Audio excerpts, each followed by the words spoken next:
Magandang araw po sa inyong lahat mga kababayan at eto nga mga ka-review natin na finish ka na Erwin. Nako, inumin mo ang baha. Yan po ang ating pag-uusapan at bibigyan ng reaksyon sa video ito mga kababayan. Pero bago po natin simulan yan, palike naman po ng video ito. Malaking tulong po yan. Maraming salamat po at eto na nga mga kababayan. Simulan na po natin to. Attorney, pasok ka. Sabi natin, kahit anong gawin yung pag-divert, pagliko Correct. ng atensyon ng mga taong bayan, na gagawin yung puro impeachment pagdating ng bagyo, ipapaalala sa ating mga taong bayan ang trilyon na ninakaw nyo dyan sa flood control. O ano nangyari ngayon? Di ba? Walang impeachment dahil sa baha. O, di ba? O, hinaalala nyo, bago puro Diba? Gagawa ng paraan na ang kalikasan, mga kababayan, no? Para maalala natin, kahit ano pang diversion ang gawin nila, no? Nakita ko nga sa isang post, mga kababayan, no? Grabe. Yung isang lugar dyan, saan ba yun? Sa Paranaque, mga kababayan, no? Correct me if I'm wrong sa lugar, na parang bumaha ng basura.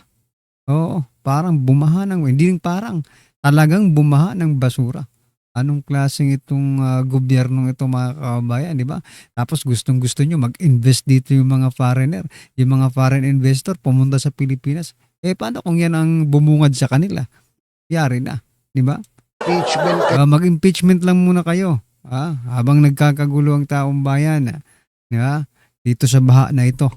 Sabagay, nakita ko rin na post na ang Pangulo daw, ang Pangulong Bongbong Marcos Jr. ay patuloy sa pagmomonitor ng baha. Aray ko. kayo. Grabe. At saka ang dami na matayo ng malungkot. Opo. Oo, di ba? Isang Yeah. rider, Yes. nahulugan ba ng puno o poste? Ano bang Sabi, puno. Kaya lang, nung makalipas... pinagtawanan mo yung nahulugan ng poste? Kaya Ikaw nga. naman, ang sama ng ugali nito. Hindi po, nagulat lang ako una puno, tapos maya-maya, nagbago, naging halaman. Ano ba talaga yun? Okay, Yun lang okay. naman yun. But Bag- anyway, May nalunod, di ba? opo. Sa La Union. opo. Yan. Sa Alaminos City. Oh. Merong natabunan sa La Trinidad, Benguet. Yes, totoo po yan. Merong nabagsakan ng mga bato Grabe. saan ba? Sa Rodriguez Rizal ba? Napakarami po. Napakalungkot Maraming po. casualty. Paano kaya nakakatulog ng mahimbing sa gabi? Eto mga kababayan, no? Etong mga nasasawi, no? Sa calamity, sa mga kalamidad, lalo na sa bagyo, mga kababayan, at lindol or something na lalo na sa bagyo kasi may flood control tayo . Mas masahol pa po ito sa mga nasasawi, no? Na sa war on drugs. Oo, bakit? Yung mga war on drugs, mga addictus, mga kababayan. Dito, walang pinipili. Addictus ka man o sino ka man, mayaman ka man o mahirap, di ba? O, nagbabayad ka man ng tax or hindi. Pag binagyo ka, bagyo talaga. Lahat tayo. Kaya nga, dapat itong si Erwin Tulfo talagang palitan na yan sa BRC. No? Para may pagpatuloy naman. Yang mga magnanakaw na yan. Hindi na yan Alam nakatulog. nila na ang kapalit ng kanilang mga garang sasakyan, mga malalaking mansyon, mga designer bags, designer clothes, Yes. pagbiyahe sa ibang bansa ng first class ay buhay ng ating mga mamamayan. Buhay na nakitil, buhay na nasira dahil naanod yung bahay, naanod yung sasakyan na Correct. pinag-ipunan. Habang diba? bahay niyong pagsisisihan yan, Nasira ang habang mga buhay. kasangkapan. Correct. O nilikas, magkano tuloy? Ilan? 300,000 plus. Napakarami. Ang apektado, dislocated, nilikas. Yes. Ay, nako. At ito ang nawala yung damage sa infrastruktura. Mahigit 100 milyong piso Oh, grabe. ang perwisyo sa mga produktong agrikultura. Yes. 3.5 million pesos Yung mga, pag sinabi nating agrikultura, hindi lamang yung pananim, pati yung mga fish pond. Fish Umapaw, pond. nakawala yung mga isda. Pambihira naman, oo. Grabe. Lahat na yan ang agriculture na yan. Pagkatapos, yung pang mga Baboy. dam natin, aapaw. O pag nag-release yun, nag-release na ba o hindi pa? Manok. Nag-release po yata. Nako, baka mag-ano naman yung baka magtaasan naman yung mga presyo ng ating mga agricultural products, mga kabayan. Yeah? Dahil sa mga damages nito. Pag nag-release yun, dadagdag yun. Opo. Pero alam Papadagdag nyo, talaga. ang maganda rito, parehas tayo natupad Opo. yung sinabi ng ating Pangulo Na. noong isang SONA Wow. na ekta-ektaryang mga lupa ang nagkaroon ng patubig. Yes. At libo-libo pang hektarya magkakaroon ng patubig yan. Yes. Lahat ng Na mga lupa tubig. may patubig. Ayan. Ang hindi ko lang magawa yung maipon. Oo, mahirap. ipunin ipunin eh. Oo. Ha? Milyon-milyong galon yun eh. Mahirap ipunin yung tubig baha para daw gamitin sa tagtuyo, mga kabayan. Aray mo. Paano mo ipunin yun? Mga tirada naman, oo. Oh. Kita yung Metro Manila, grabe. Mm. Siguro ngayon, makikita nyo na ang ginagawa nilang diversionary tactic. Puro impeachment, wala naman kayong napatunayan. Ano napatunayan nyo? Ibinili ng gamot, yung confidential funds. Oh, yun lang. O at least may nabiling gamot. Oo. Eto, trilyon. Walang nabili. Either substandard o outright na ghost. Wala. Oh, puro magic. Kaya ganyan Ayan. ang bagyo. Ganyan ang baha. Ayan. Di ba? Yung bagyo, di natin mapipigil. Opo. Yung baha, mapipigil natin. Correct. Kung tama yung proyekto. Alam mo sa Taipei, pag nakita mo yung flood control nila, Opo. sobrang laki. Yung ibabaw, pwede ka mag-jogging eh. Yung Oh. malalaking tunnel, di ba? Ginagawa Hindi. nila. Ito ang nakapagtaka, mga kabayan. Di ba yung Japan, correct me if I'm wrong Japan is prone to tsunami. Di ba? May mga movies nga na yung Japan na may tsunami, mga kabayan. But yet, progressive po ang Japan, mga kabayan. Di ba? Sumasabay sa teknolohiya. Lahat sumasabay sa ekonomiya. Sa nangungutang pa nga ang Pilipinas sa Japan di ba? Pero, palagi natin nababalitaan, may lindol, may tsunami, di ba? Nakaka-recover sila, mga kabayan. Bakit? Ang Pilipinas walang ganun, pero, di ba? Sa flood control pa nga lang, wala na. Kaya mapapaisip ka talaga dito. Nasa tama pa ba ang gobyerno natin? Di ba? Nasa tamang daan pa ba ang gobyerno natin? Parang dam, harang. Opo. Pero ang taas, ang laki, at saka ang lapad. Bakit Pilipinas lang hindi makasunod sa ganyan? Nagja-jogging nga sa umaga pagka Opo. walang bagyo. Opo. Yung loob, nadadaanan pa ng motorsiklo, yung mga tunnel. Ayun. Pero, pagka nag-alert na, nagkakaroon na ng bagyo, syempre, sasara na yon. Opo. Papaalisin na yung mga tao. Magiging flood control na yon. So, double purpose. Ba't hindi magawa? Sana Trillion magkaroon tayo dito. ng ganyan. At sa kabila nitong trilyon Opo. na naubos, eto yung Blue Ribbon. Paano pagiging ganyan po, doon sa ibang bansa, nakita ko lang share ko lang sa inyo, mga kabayan. Sa ibang bansa, yung mga hollow block nila, dinadampa hindi nababasag. No, ganun katibay, mga kabayan. Kahit siguro sa ilang palapag, hulog mo yung hollow block nila, hindi mababasag.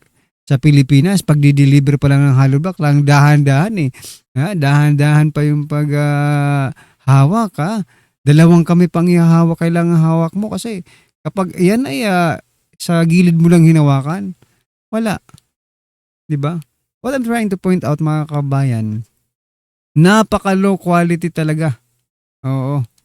Na sa hollow block lang yan kung paano kung hollow block mo gamitin dyan sa mga flood control na yan. Yung mga hollow block na yan ang gamitin. Hindi ko naman nila lahat, pero ganun mayroon talaga Kaya ako, naka-experience ako. Hinawakan ko lang. Wala Nasa pamumuno ni Erwin Tulfo ay pinigil Oh, Di ba? pinigil. Pinigil ang investigasyon. Oo. Hindi yung baha. Hindi mapipigil yung baha ng salita lamang. Yung investigasyon. Ni Erwin Tulfo. Ayan. Kahit anong hamon niya sa baha. Di ba? Kikwelyuhan niya. Di ba? Walang mangyayari. Baka magiging boxing na. Kwelyuhan niya. Grabe, tindi ng mga pananakot. Eto ha. Ah. Eto si Erwin Tulfo, magaling manakot. Sana yung baha naman yung tinakot niya ngayon, di ba? Kwinilyuhan niya yung baha. No? Oh, kasi mahilig to eh. Grabe itong si Erwin Tulfo. Nakikita naman natin yung ugali ng isang tao kapag, di ba, nagsalita na yan. So, what do you think about Erwin Tulfo? Napakayabang po, Mr. Erwin Tulfo. Ngayon, higupin nyo yung baha na yan. Dahil ayaw nyong imbestigahan yung yung flood control. Higupin nyo. Inayupak na yan. Bakit daw ititigil ang flood control investigation ng Senado? Alam nyo, kaya gigil na gigil sila noon na matanggal yan kay Marcoleta kasi papalapit na ng papalapit sa Malacanang yung Correct. trail Yun. ng anomalya yan sa flood control. Kaya nag-agawan dyan di ba? Pinalitan nila si Marcoleta. Una, nilagay nila si Lacson. Opo. Nung hindi katanggap-tanggap si Lacson dahil kengkoy, di ba? Nag-resign muna yun eh. Di ba? Tapos bumalik ulit. Bumalik ulit si Lacson. May part 2 si Lacson dyan sa Blue Ribbon eh. Inagaw na ulit. Nilagay si Pia. Vice niya member ata, si Marcoleta. Opo. Nag-agawan na naman. Nilagay si Erwin Tulfo. Okay. Ngayon, natatandaan nyo yung exchange ni Erwin Tulfo at saka ni Boying Remulla. Sometimes it is necessary to bend the law. Yes, Bla, bla, sir. bla. Yes, sir. Yes, sir. Di ba? Yes, sir. Ngayon, anong dahilan kung bakit ayaw nang imbestigahan ng Senado ang flood control? Ito ang sinasabi nilang dahilan na iba sa tunay na dahilan. Okay. Sige. Sabi ni Erwin Tulfo, kinausap daw nila ni Sherwin Gatchalian at ng Senate General Renato Bantog si Ombudsman Boying Remulla. At sabi nila, hindi na namin iimbestigahan yung Blue Ribbon sa Senado, ikaw na lang. Kasi para hindi ma-prejudice yung investigasyon mo. Wow. Teka muna, Wow naman. Damn. Wow naman, Erwin Tulfo ha. Teka lang. Kung si Ombudsman Boying Remulla at Erwin Tulfo na parehas pong bendalo ang nagpaplano or nagde-decide kung sino po ang mag-iimbestiga, whether Erwin Tulfo or Ombudsman Boying, parehas lang ang resulta. Bakit? Parehas po sila nag-agree po sila that sometimes we have to bend the law to please the people. Diba? Narinig nating lahat yun, mga kaubayan, at ang gusto ko pong iparating sa inyo, wala pong patutunguhan yan as long as Erwin Tulfo at si Ombudsman ang humawak dyan. Wala. Kasi para sila nag-agree sila no? Na they can bend the law. dahil lang kaputan yan. Oo. Kasi, ang dami-dami namang investigasyon dati. Parmali, yung sa Dengvaxia, yung fertilizer. Habang iniimbestigahan ng Senado, iniimbestigahan din ng Ombudsman. Ay, happy 1,000 live viewers. Maraming salamat po. Thank you po. Ganun talaga mga kabayan. Dapat dalawa silang mag-imbestiga. I mean, hindi sila. Yung dalawang institusyon. Diba? Hindi sila. Hindi si Erwin Tulfo, hindi si Ombudsman. Yung Ombudsman at saka yung Senado, kasi dapat palitan tong dalawang to diba? Para magkaroon talaga ng hustisya ang Pilipinas. Para magkaroon ng hustisya ang kaban ng bayan. Yeah. Kasi independent body nga itong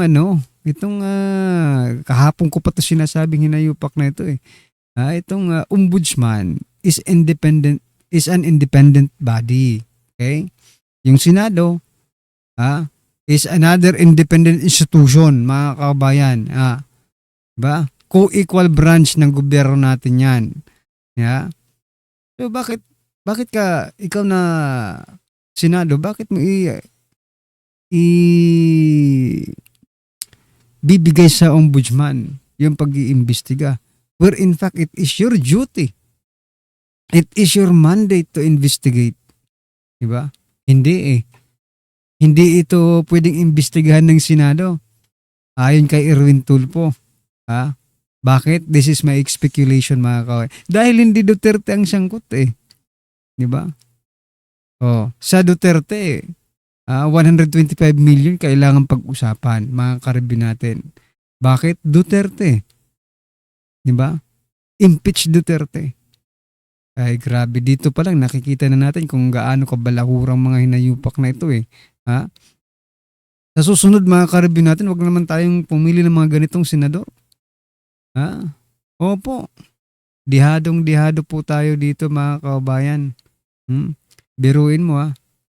Isa kang teacher, isa kang pulis, doktor, sales lady, ano ka pa man, manager ka man, o tambay ka man, di ba? Content creator ka man. Lahat, basta Pilipino ka, nakatira ka sa Pilipinas, habang nabubuhay ka, magbabayad ka ng tax. Tapos yung tax natin, binabalahura lang ng mga nayupak na ito. Diba? Minsan talaga, hindi mo mapipigil ang mga pagsalita ng mga ganitong bagay. Diba? Kaya maiintindihan talaga natin yung mga ibang vloggers, no? Nagmumura, napapamura, no? Maliban lang kay Mima kasi iba naman yung intention niya. Diba? Yung pagmumura ng hinayupak na, ibang ano yun, ibang pagmumura, diba? She is not concerned about the Filipinos, mga kababayan.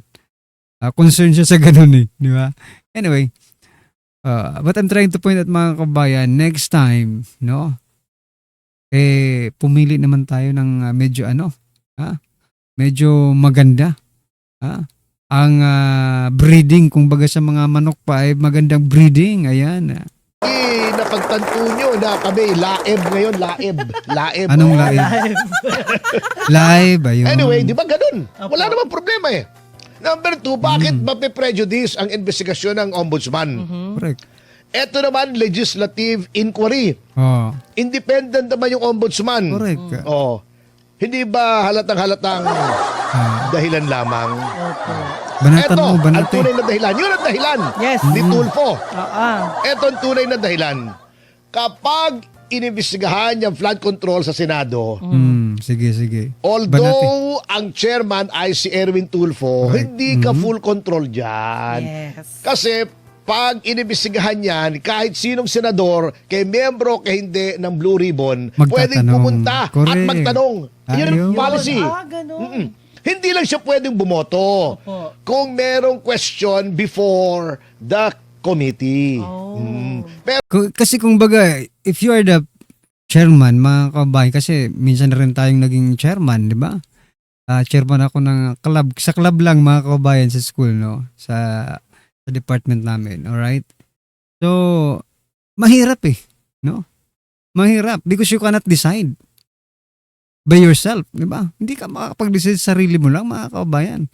Kailangan pagbutuhan. Kung gusto mo, or kung hindi sang-ayon sa yung, di ba? Kung hindi sang-ayon sa resolution, kung hindi sang-ayon sa resolution nyo yung mga miyembro mo, di ba? You are just only a chairman. Facilitator ka lang, di ba? Ikaw lang ang magpa-facilitate niyan to become organized, di ba? But sabihin natin, ako ang chairman, ako ang masunod. Hindi yan, hindi nang nangyari sa totoong buhay, di ba? Maliban na lang kung sa mga kumpanya siguro. Hindi pa nga rin sa mga kumpanya kasi may mga mga board members din, di ba? Walang ganun. You are the chairman, although you have the power, pero facilitator ka lang talaga dyan eh. Pag mga ganyang mga eksena, di ba? kahit hindi ka member, pwede kang pumunta, pwede kang magtanong. Ayun. Okay. Hindi yan po ang makokontrol patakaran. Nandoon si Alan Peter, nandoon si Pia, nandoon si Amy, nandoon si Robin. Nandoon yung mga oposisyon. Di ba?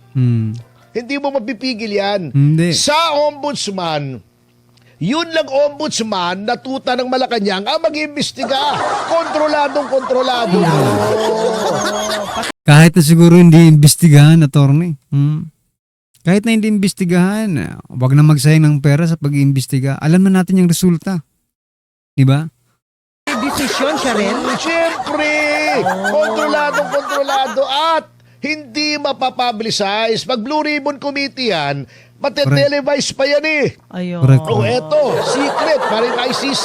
Hanggang ngayon, hindi natin alam kung ano yung findings. Hindi ni-release. ICI, Oh, ICI. yun naman ang dahilan dyan eh. ICI yun, ICI. Oh, niloloko pa tayo eh. Nilokohin nyo ang lelo yung kanot. Ang bihira naman kayo. Pinagloloko nyo pa kami. Correct. Para ka naman kaming mga mamang. Pero ang alam nyo mga kababayan, alam mo Manong Juby ha, Manang. ito may sasabihin ako, pasensya na kayo kung masasaktan kayo o magagalit kayo. Masaktan na Kayo masaktan. po ang may kasalanan yan mga kababayan ko. Bakit? Correct. Ba't binoto niyang senador si Erwin Diba? Tulfo? Sinabi ko pa lang kanina. Sinasabi na naman dito ni Atty. Topacio. Kung baga, ang gusto niyong iparating dito, wag na tayong bumoto ng mga ganitong inayupak na senador. Diba? Oh. Eh last year, Mayo ang eleksyon. Mhm. Febrero, nag-file po kami ng complaints sa ombudsman yung mga insertion sa General Appropriations Act ni Okay. then Speaker Martin Romualdez Aha. na sinasabi namin sangkot siya. Hmm. O di ba nanonood kayo ng TV? Correct. O nakikita nyo naman sa mga pahayagan, sino bang laging kabuntot? Sinong anino ni Martin Romualdez sa mga panahong yon? Di ba si Erwin Tulfo? O, di ba? O. Alam Eto, pakita natin. Yan oh. Diba? Okay, lakihan natin to para makita nyo talaga. Oh, yan oh, diba? Yun yung kasama ni yan oh, yan oh, yan. In-circle ko pa yan, mga kababayan ha. Oh, diba? Palagi silang magkasama. nyo ng tao ni Martin Romualdez yan. O, ibinoto nyo pa sa Senado. Very close sila, Kaya very kasalanan close. niyo yan mga kasama. Andiyan naman Hindi si ko Jimmy binoto yan, eh. Bondok, Correct. si Richard Mata, si JV Hinlo. Ang dami. Ang daming pwede na magbantay sa kaban ng bayan. Correct. Ang binoto nyo si Erwin Tulfo. Eh, kayo naman. Kasalanan nyo yan. Ngayon, isip-isipin nyo yan ngayon. Tuwing kayo ay naglalakad sa abot bewang na baha o inaanod yung mga dumi na kung ano-anong yaki stop sa loob ng Ano kaya kung next time, no? For example lang, ano kaya kung tumakbo itong si Atty. Topacio, no? Okay, boboto ko ito. Oo. Pero kayo, hindi ko kayo pipilitin, pero ako personally, boboto ko po si Atty. Topacio pag tumakbo siyang senador. Di ba? Para naman may panlaban tayo, may panangga tayo dyan sa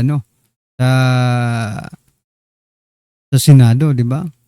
Eh, bahay nyo. Aray ko. O naanod yung sasakyan nyo o lulubog Oh sa my flood God. waters. Opo. Isipin nyo yung ginawa nyo yan. Nilagay nyo si Erwin Tulfo dyan sa Senado.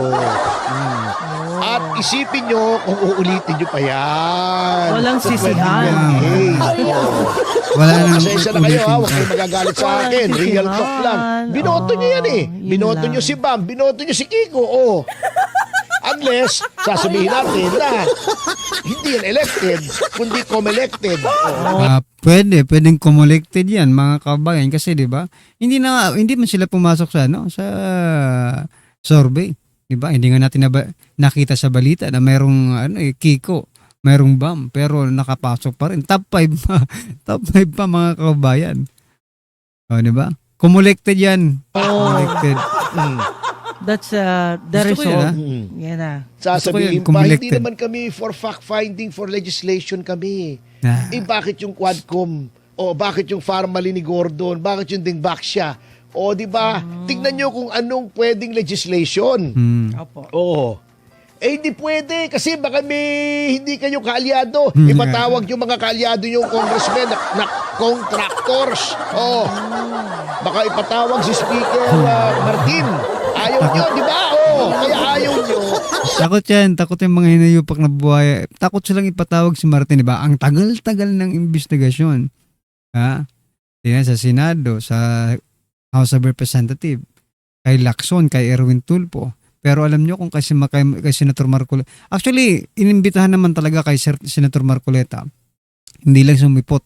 Kasi pinigilan ni Lacson yung tinatawag niyang interparliamentary courtesy. Di ba? Naalala niyo yun mga kababayan? Pinigilan ni Lacson. Wag nating panuhin yan. Kasi kailangan nating irespeto. Nayupak na nagnakaw na sa kaban ng bayan, irerespeto pa. Sana all, di ba? Sana all ng maglanakaw ay nirerespeto. Binibigyan ng courtesy, parliamentary courtesy. Di ba? Hinayupak na yan. Sa Senado, kasi may mga kakontra kayo dyan. Sa ombudsman, inyong-inyo yan. Binraso yan ang Pangulo para maging ombudsman eh. Correct. Pinaglaban yan ng Pangulo, di ba? Sa dami-dami ng mga former justices na nag-apply to become ombudsman, si Buying talaga. May kaso pa ha. May kaso pa yan si Buying sa ombudsman. Minadjik lang nila para di ba? Biruin mo, ikaw ang may kaso sa ombudsman, ikaw pang naging ombudsman? Sino ang maglilitis sa iyo? Ang tanong nga dyan, nandyan pa ba yung mga kaso ni Buying? Baka di ba, kung para sa sa korte, marinyo, di ba? Napanood ako niyan na marinyo yung kaso. Oo. Marinyo yung kaso ni Buying. Di pwede na naman sa susunod na mga panahon, di ba? Walang konsensya. Dyan. Meaning, wala silang konsensya kasi alam nilang mali pero tinatama pa rin nila. Kita nyo mga kababayan, kung gaano kabendalo yan. Correct. That's Bumaha na nga. Pinipigil pa rin yung flood control. Di ba? Nako, kayo, pag-isip-isipan niya sa 2028 ha. Otherwise, wala tayong sisihan ha. Kung iboboto nyo pa uli yung mga ganyang klase, ha? Baka sa susunod na attorney, wala na tayong bundok. Baka nga Pati kasi nga, wala na, alam ubos na nyo, lahat. yung mga nagsasakripisyo dyan, pupunta sa Senado, kitang-kita nyo naman, alam nyo, wala naman talaga, kung ikaw ay malinis, wala kang pakinabang sa Senado. Gusto mo lang tumulong, pero ang inilalagay nyo dyan, yung alam nyo na gagamitin yung poder nila para magpayaman, di ba, magpasikat. Alam nyo na kung sino yung mga niyan eh. Correct. Kung iboboto nyo pa ulit sa 2028, wala nang may kasalanan niya kundi kayo. Wala nang pag-asa tayo. Correct. Di ba? Hindi nalalaki yung mga bata. Nga eh. Kawawa Hindi, naman. totoo. Anong inatubag natin ngayon sa gitna ng katakot-takot na mga baha? Takot. Impeachment pa rin. Takot. Impeachment pa rin. Ito si Paulo Ortega, na kung saan ang kanyang lugar sa La Union ay lumubog ang lahat ng tao at naging dagat. Pwedeng gawin sa turismo yun beach. Di ba? La Union Beach. Magaling talaga itong mga Ortega Beach Resort.